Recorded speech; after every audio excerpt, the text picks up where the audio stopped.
Bom dia a todos. Então vamos começar aqui um pouquinho sobre a nossa Lei de Responsabilidade Fiscal, a Lei Complementar 101 de 2000, que ela foi denominada Lei de Responsabilidade Fiscal e a gente costuma chamar de LRF. Então, antes de a gente começar a correção dos exercícios propriamente dito, eu vou fazer um panorama geral aqui sobre a lei, sobre o que trata essa lei e sobre a finalidade principal dessa lei.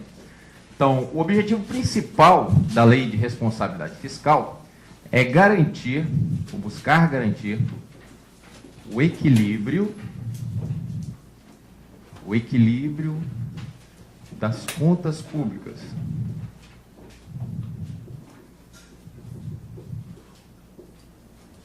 Como assim o equilíbrio das contas públicas? Veja bem, na administração pública é obrigatório, todo mundo tem consciência, já ouviu falar, que a administração precisa fazer um planejamento orçamentário, um período anual.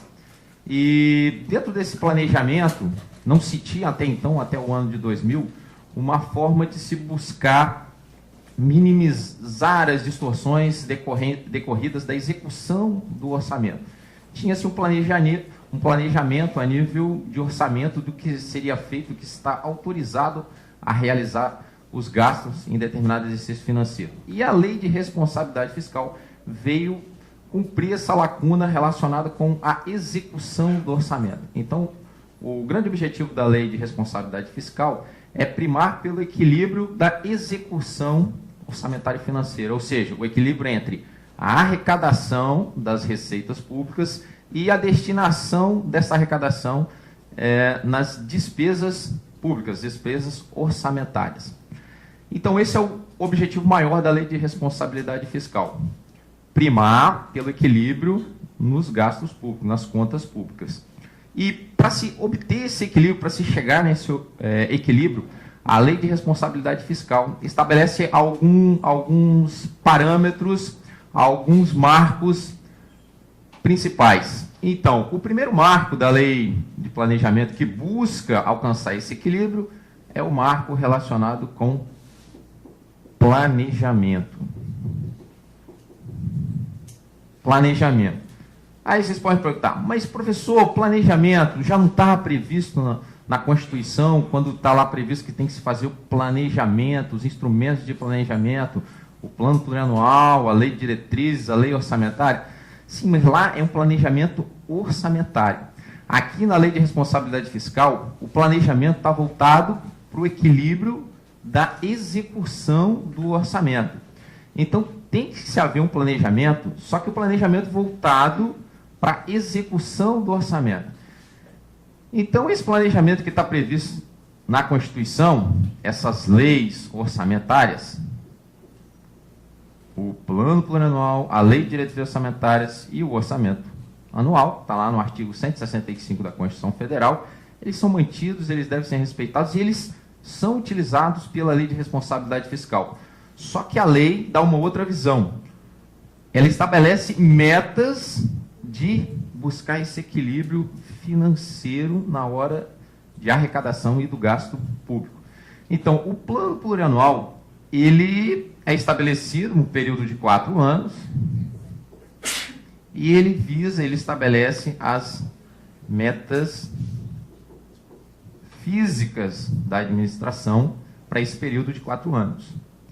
A lei orçamentária, quando se chegou na Lei de Responsabilidade Fiscal, existia um artigo, o artigo 3º, que previa aqui um tratamento específico para o plano plurianual, só que esse artigo foi vetado pelo presidente da República na época e na Lei de Responsabilidade a gente não tem nenhum dispositivo que vai tratar do planejamento a título de PPA. Mas a Lei de Responsabilidade Fiscal inseriu algo importante e deu uma relevância à nossa Lei de Diretrizes, porque aqui dentro se estabeleceu as chamadas metas fiscais. Metas fiscais aqui, não só para o próximo exercício, que é uma das finalidades aqui da lei orçamentária, mas para 3 exercícios financeiros, metas fiscais para 3 exercícios financeiros. E daí há um encadeamento desses instrumentos de planejamento. Então, aqui eu estabeleço metas físicas, um período maior, um período médio aí de 4 anos. A Lei de Diretrizes Orçamentárias estabelece metas fiscais, ou seja, buscando o equilíbrio da arrecadação e da execução da despesa. E a Lei Orçamentária visa dar cumprimento não só às metas físicas, mas também aquelas metas fiscais que estão lá previstas e estabelecidas na Lei de Diretrizes Orçamentárias. Muito bem, esse é um dos pilares da Lei de Responsabilidade Fiscal, o planejamento. Um outro pilar é a necessidade de observância e obediência a limites. Limites e determinadas condições para algumas áreas da administração pública que, naquele momento da edição da Lei de Responsabilidade Fiscal, eram áreas que estavam merecendo aí uma atenção especial. Como, por exemplo, limites para a dívida pública, certo? Então, a Lei de Responsabilidade Fiscal determina a observância, a obrigatoriedade de observância de limites para a dívida consolidada, para a dívida mobiliária, para se obter operações de crédito, antecipação de receita orçamentária.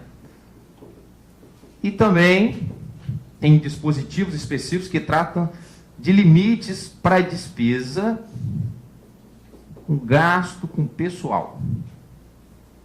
Esses limites de despesa com pessoal também já tinham sido tentados pela legislação brasileira a ser estabelecido parâmetros para se determinar um controle no gasto das despesas com pessoal. O exemplo disso são as leis, Lei Complementar 82 de 95 e a Lei Complementar 96 de 99, Lei Rita Camata 1 e Lei Rita Camata 2.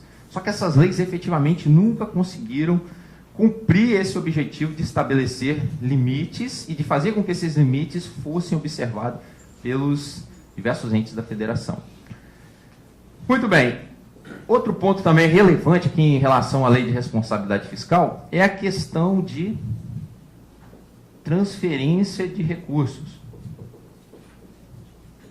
Então, há 2 artigos especificamente, o artigo 24 e o artigo 25 da Lei de Responsabilidade Fiscal, que traçam regras específicas para a administração transferir recursos não só para entidades particulares, entidades de finalidade pública, mas também para outros entes públicos, né? E estabeleceu também a regra relacionada com os chamados restos a pagar. Ok? Tudo bem, a gente tem esses 2 pilares e a gente tem um outro pilar que é a questão da transparência. Outro pilar da Lei de Responsabilidade Fiscal. Então a gente tem planejamento, a observância de limites e condições relacionadas a alguns tópicos específicos que mereciam ser tratados naquele momento da edição da Lei de Responsabilidade. Então aqui são alguns exemplos, a gente tem outros. E para fechar esse raciocínio, a gente tem um ponto relevante, um marco relevante, que é a questão da transparência. Ou seja, então é a lógica da Lei de Responsabilidade Fiscal. Você planeja, você define quais são as suas metas fiscais a serem cumpridas e lá na frente você busca demonstrar efetivamente o resultado desse planejamento, o resultado da execução desse planejamento. E aqui a gente tem um artigo específico, o artigo 48 da Lei de Responsabilidade Fiscal, que depois foi alterado em 2009 pela Lei Complementar 131, e que ampliou essa visão, esse marco da Lei de Responsabilidade Fiscal da transparência. A transparência visa não só a possibilidade de participação da população por meio das chamadas audiências públicas,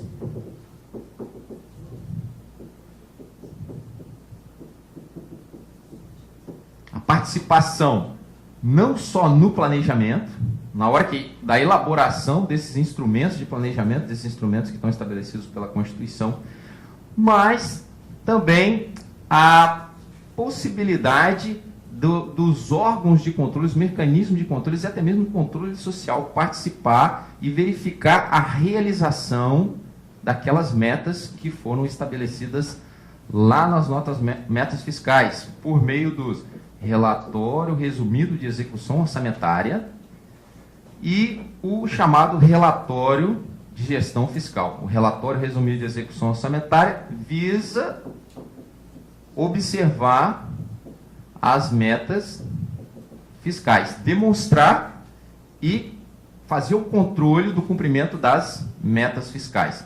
E o relatório de gestão fiscal visa demonstrar o cumprimento dos limites que são estabelecidos aqui para dívida, para pessoal, para restos a pagar.